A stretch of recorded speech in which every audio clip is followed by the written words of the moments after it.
I had a dream the other night. I walked out of the city to forest, and there were neatly paved bicycle paths, and trash cans every 50 feet, and trash every 10. And then a raccoon came right up to me. She had a few little baby raccoons following her. It was so cute. I wish I had my camera. And she spoke to me, and she said, "Thank you. Thank you for not buying furs. I know you humans are pretty smart. You've got to be able to figure out a way to keep yourselves warm without killing me." And I said, "You know they don't do it for warmth. They do it for fashion. They do it for power." And she said, "I know, but thank you anyway."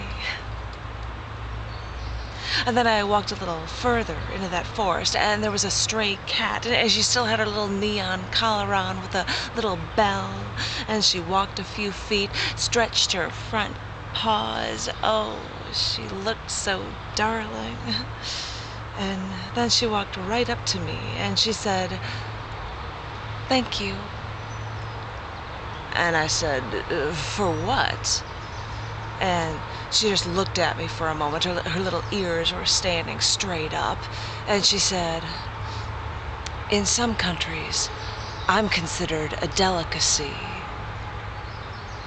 And I said, "How do you know of these things?" And she said, "When somebody eats one of you, word gets around."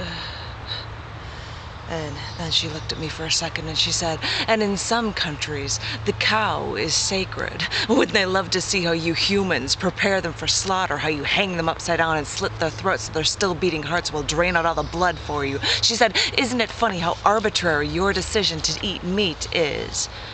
And I said, "Don't put me in that category. I don't eat meat." And she said, "I know."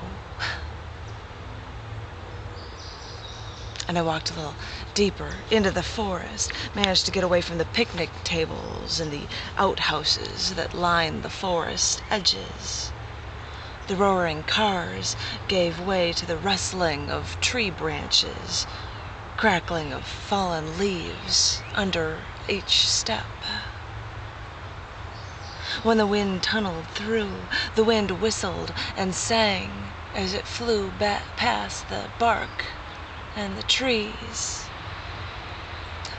I walked, listened to the crack of dead branches under my feet, and I felt a branch against my shoulder. And I looked up, and I could hear the trees speak to me. And they said, "Thank you for letting the endangered animals live here amongst us. We do think they're so pretty, and it would be a shame to see them go. And thank you for recycling paper, because you're saving us for just a little while longer.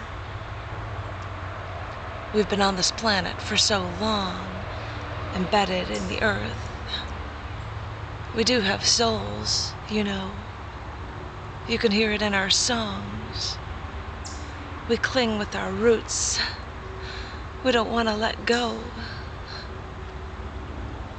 And I said, "But I don't do much. I don't do enough."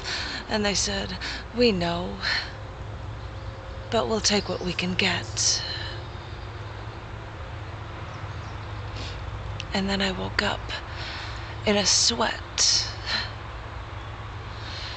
So tell me, George Bush, so tell me Pat Buchanan, so tell me Dom DeLay, so tell me Rush Limbaugh, so tell me Sean Hannity, so tell me Newt Gingrich, so tell me Jesse Helms, if you woke up from that dream, would you be in a sweat too? Do you even know why we should save the rainforest? Oh, preserve the delicate balance. Just tear the whole damn thing down. We could just put in some more orange groves so our concentrate orange juice can be a little bit cheaper.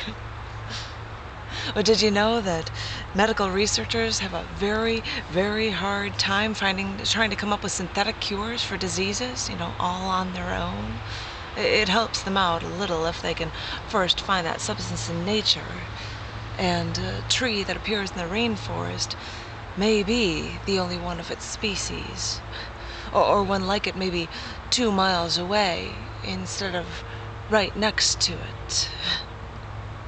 I wonder how many cures we've destroyed to plant more orange groves. Serves us right.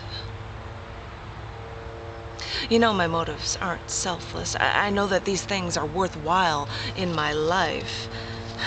I'd like to find a cure to these diseases before I die of them. And I'm not just a vegetarian because I think it's wrong to kill an animal unless I have to.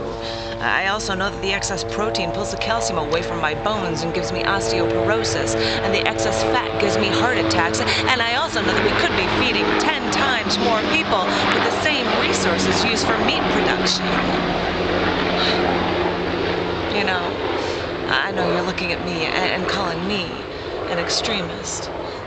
But I'm sitting here, looking around me, looking at all the destruction caused by family values, and thinking that the right, moral, non-violent decisions are also those extreme ones.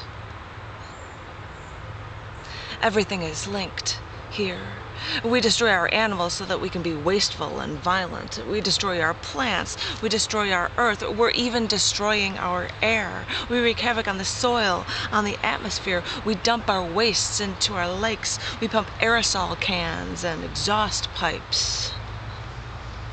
And you tell me I'm extreme. And these animals and forests keep calling out to me. The oceans, the wind. And I'm beginning to think that we just keep doing it because we don't know how to stop. And deep inside we feel the pain of all that we've killed, and we try to control it by popping a chemical-filled painkiller. And we live through the guilt by taking saccharin, caffeine, nicotine, morphine. We keep ourselves thin with saccharin, and we keep ourselves sane with our alcohol poisoning.